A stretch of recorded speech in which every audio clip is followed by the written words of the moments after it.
Hello, this is a video on the 6 trigonometric functions and the unit circle.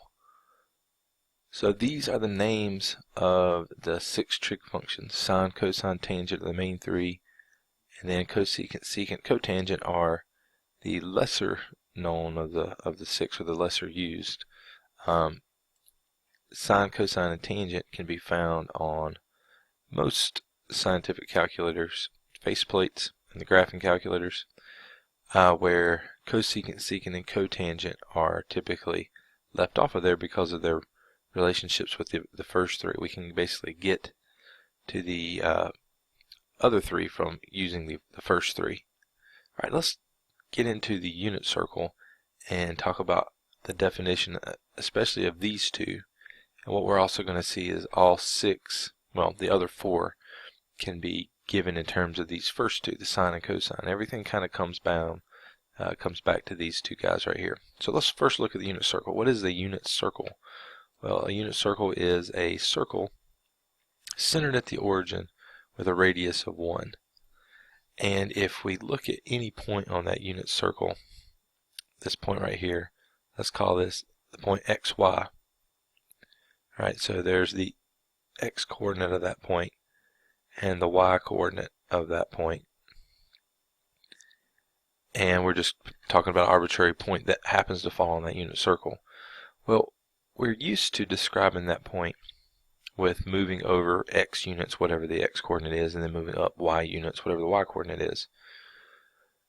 But we can also come up with that point kind of using what we talked about in the last video, a initial side of the positive x-axis and then a terminal side of rotating that up. Well, that length, that radius is 1 because it's a unit circle, it's radius 1, and we rotated it up theta.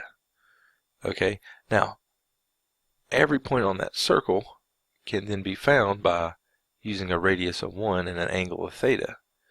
And this particular circle has been studied so much that we know the different coordinates of the points, or we can basically estimate any coordinates of the points by picking an x.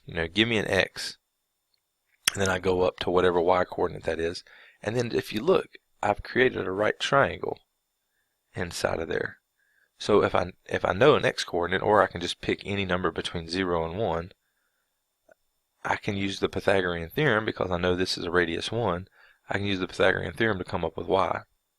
Alright, so we could do the same thing for y if we pick a y coordinate and use the Pythagorean theorem to come up with x. So we could easily come up with as many pairs of points that we wanted, x and y. But where does this angle come in? Well, if you think about it, as I change the measure of this angle right here and I rotate this thing up, the measure of that angle will also determine a point. As I rotate up to 90 degrees, from 0 to 90 degrees, I went from this point to this point. So the angle itself can determine points on this circle. So what these first 2, the sine and the cosine, are, their purpose, their functionality, if you will, is they take in an angle measure and they spit out either the x or y coordinate. And so what we find out is the x coordinate of where we rotate, like if we're rotating by an angle up from the positive x-axis, the x coordinate is given by the cosine of that angle, and the y coordinate of that point is given by the sine of the angle. So the cosine is the x coordinate, the sine is the y coordinate. So just to kind of give you an idea, let me switch my calculator into degree mode, since we may be kind of still more used to degrees at this point instead of radians. But let's just hypothetically say this angle right here is, well, let me go all the way up to a half. So if the y coordinate is 1/2, we can again use the Pythagorean theorem. The Pythagorean theorem says this side squared plus this side squared equals this hypotenuse squared. So x squared plus y squared equals 1 squared, or just 1. Well, the y coordinate is a half, so that's x squared plus 1/2 squared equals 1 squared, again, which is 1. So that becomes x squared plus 1/2 squared is 1/4. And then solving for x, I'll end up with x squared equals 1 minus 1/4 is 3/4.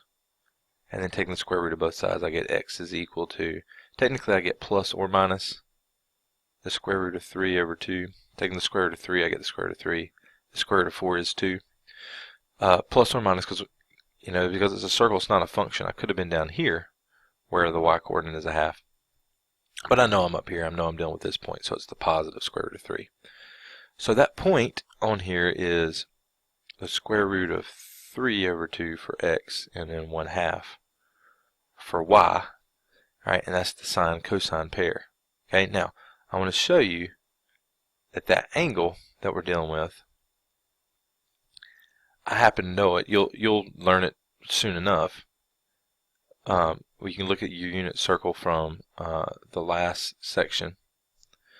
But this is a 30-degree angle. So if I type in, and again I'm in degree mode for this, if I type in the cosine of 30 degrees, that 0.866, that's the square root of 3 over 2. Alright, and the sine of 30 degrees, that's the half.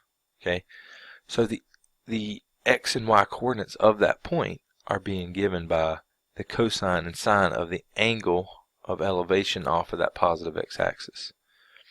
Okay, now if I go beyond 90 degrees, if I get into this second quadrant, notice any points over here, the x-coordinate's negative and the y-coordinate's still positive. So this point right here, I'm at like halfway between here, so it's 45 degrees in the second quadrant. So that's 90 plus 45, that's a 135 degree angle from right here to here. So the cosine of 135 degrees, see, we're getting a negative number. And then the sine of 135 degrees, because we're in quadrant 2, we're going up, so the sine's still going to be positive. Alright, now notice they're the same thing, they're just opposites. That's because we're now at 45 degrees, we're on this line y equals negative x, right? If you remember from linear functions, the line that passes through the origin, and the y coordinate's always the same as the x coordinate, that's the line y equals negative x. And what are we seeing? We're seeing the y coordinate, the sine, is the opposite of the x coordinate, which is the cosine. Okay, to recap, cosine equals the x coordinate, sine is the y coordinate.